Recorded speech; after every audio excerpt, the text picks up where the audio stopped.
gudoomiyaha haweenka xisbiga ah يبتني سلام سلام سلام كتير هذا كمان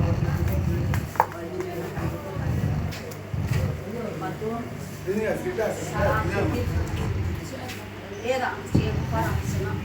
ويومي أنا يومي إذا سيم فرح كتير ده هي هذين يوم والسيمباهنة السينة يباهن يكونون سيمباهنة وما حصل كان كلا كذي أي سين لها يبدأ فرت لفتبر أتين لفتبر كأتين أبويا كسومالية لفتبر واي لفتبر كاسة السين السكرتان دولة السين السكرتان والسين بلا كرتان كرتان أبويا كسومالية سدا حنا نسبوعاً سدا حنا نسبوعاً سدا حنا نسبوع أنا نسبوع أنا بقول كم شيء أنا يفتقدون أيام إلهي نموذج تنقل لو ما يصير لدرجة ماي ويلا أحكام تعالى ما يصير لدرجة ماي إني نيجي لهذا سري أنا يتو أروح لهايك دولة ما أسمع حالة لهايك بقول يونا يتو ولا نشيء وهاي ونون الصدام على شيء وهاي سري كتير هكذا سيد لهايك سري ولا من هكذا سيد لهايك دتنا يا جنبه يبتهي هذا دعوة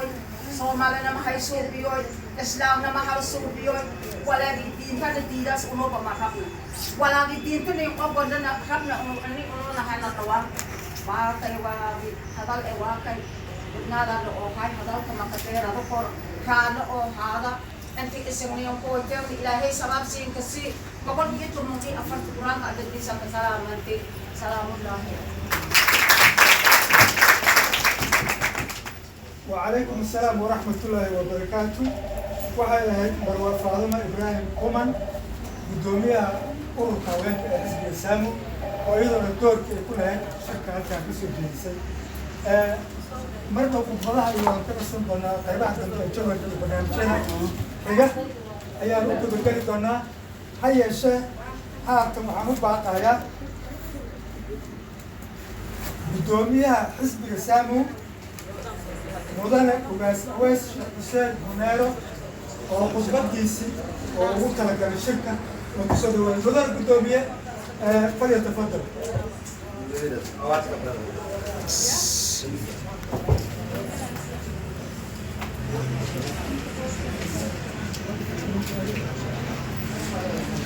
ما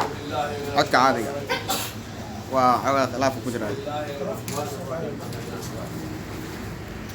الحمد لله رب العالمين والعاقبة للمتقين ولا عدوان إلا على الظالمين. السلام عليكم ورحمة الله تعالى وبركاته. عليكم السلام. كيف شرفت لك؟ صور هذا كده يدي صور لوين دمان مرح لحزب يلا أيا أنا لنا يدي كصور لوين إن الفلان هاي قبلها شرفت لك كصور هذا لأن يرى أياتهن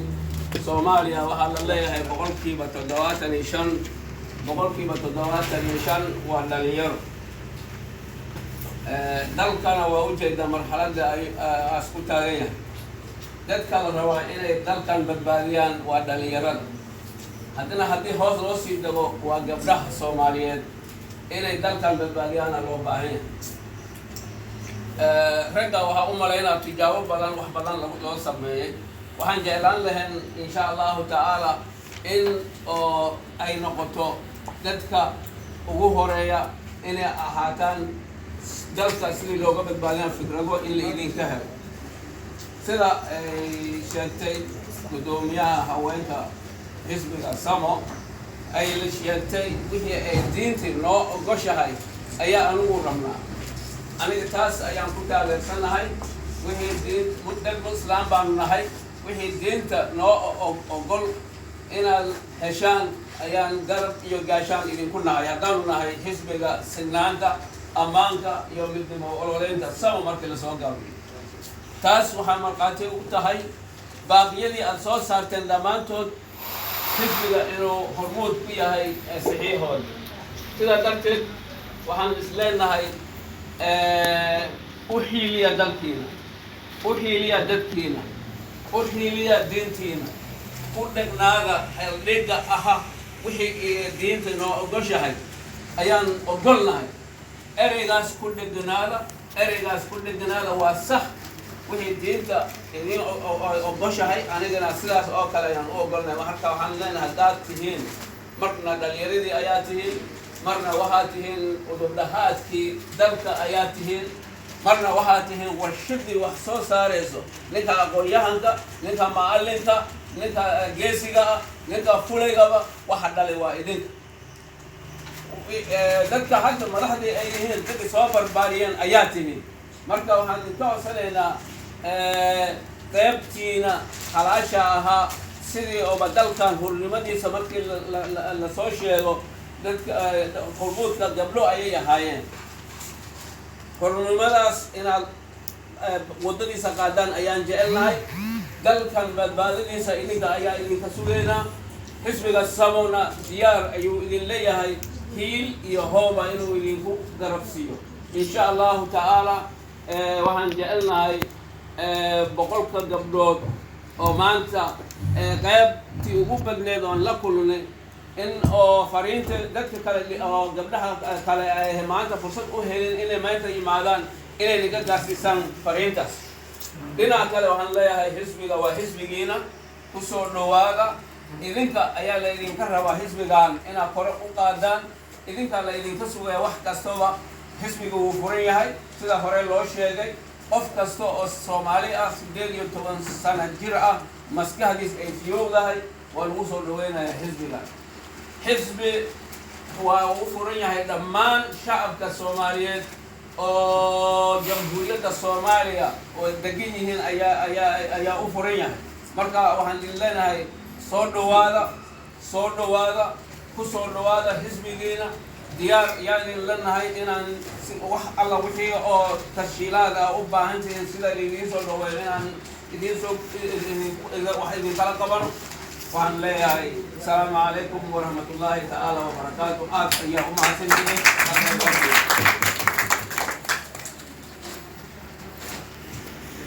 gudoomiyaha xisbiga mudane Sheekh Aweys Funeero aad buu mahadsan yahay ereyadii dhaxalgalka ahayd ee halkan ka soo jeediyey dabcan waxa uu aad ugu dheeraaday dhinaca haweenka oo ku sheegay waa warshad ninka geesiga ninka fulayga ninka bakhiirka ninka deeqsiga ninka ninkarmeedka hooya un ka dambaysa haddii aysan hooyo soo barbaarin yani ma u jiri lahayn sideedana waxaa waaya qofka ama dadka biniaadanka gaaraan haweenku waxay soo maraan marxalada ama tadawur kala duwan waxaa laga yaabaa qaarkood hadda in badan oo gabdhaheena in gabdho ay yihiin laakiin waxaan iska caadiyana in broseska ay marayso gabadhaas oo weli la guursan weli ka maalin ay hooyo naqanayso marka kusoo hirashada xisbiga ugu soo hirtana run ahaantii waxaa weeye halka ugu dhow maxaan ku yidhaha siyaasadda oo ay ka ambaqaadi karaan markaan taariikhda dib ugu noqdo waxaa jira haween aad u fara badan oo maanta martabada siyaasadda heerka kale bergaan anigu waa xilliga anigu waxaan kusoo haray xilligii kacaanka oo dalku maamulaya dhalinyarada xilligaas jirtay baan ka mid ahaa haween fara badan waxaan arkay oo marka hore xataa ana afgaatiska ama waxba aqoon kadib inta wax bartay siyaasiyiin noqday sii dalacay yacni ilaa heer kuu sarreeya siyaasadda ka gaaray waxa kan siyaasadda lagu sheegaayana maba aha wax sidaa u culus waxay ka bilaabataa gurigaaga ka bilaabataa waxay ka bilaabataa bulshadaada la dhaqanta waxay ka bilaabataa mujtamacaad ku dhex jirta marka aad baan u rajaynayaa boqolkaas gabdhood oo xisbiga kusoo biiraya inay ka mid noqon doonaan mas-uuliyiinta ugu sarsanaysan ee xisbiga maadaama xisbigu yahay xisbi u furan ummadda Soomaaliya meel kastoo joogto ama dalka dibaddiisa ha joogaan ama dalka gudihiisa ha joogaan taasoo wax shuruud oo lagu xiraayo aysan jirin waa tahay qaybihii hore barnaamijka ayaa waxaan jecelahay inaan intaas khudbadaha aan intaas kusoo duubo balse qaybihii labaad ama qaybtii labaad ee barnaamijka